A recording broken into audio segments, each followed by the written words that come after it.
اللهم صل على سيدنا محمد اللهم صل الحمد لله الحمد لله الذي أبدع الأفلاك والأرضين،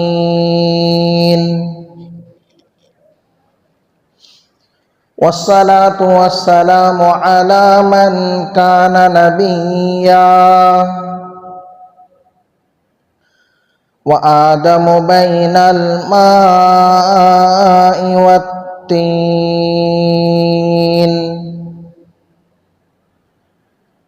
وعلى آله وأصحابه أجمعين. أما بعد، فأعوذ بالله من الشيطان الرجيم.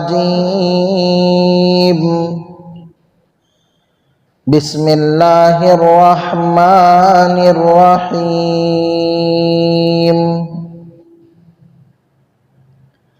يا أيها الذين آمنوا ادخلوا في السلم كافة ولا تتبعوا خطوات الشيطان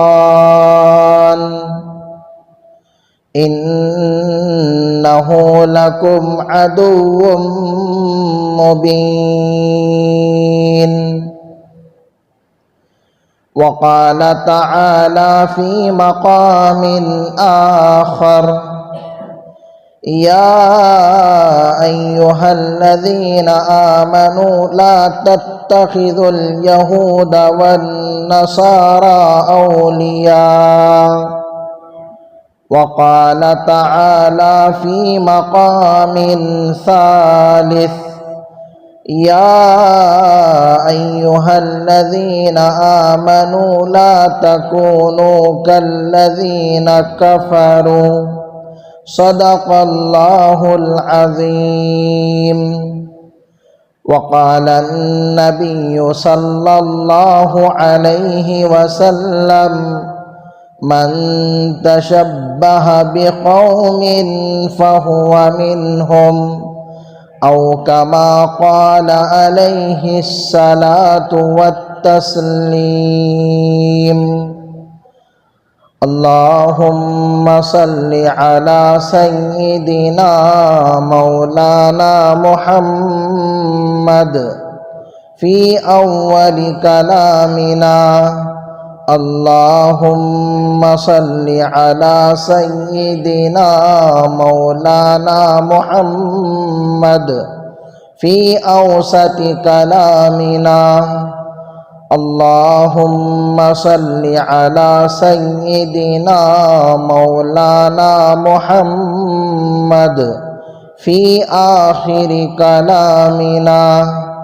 رب اشرح لي صدري ويسر لي أمري واحلل عقدة من لساني يفقه قولي.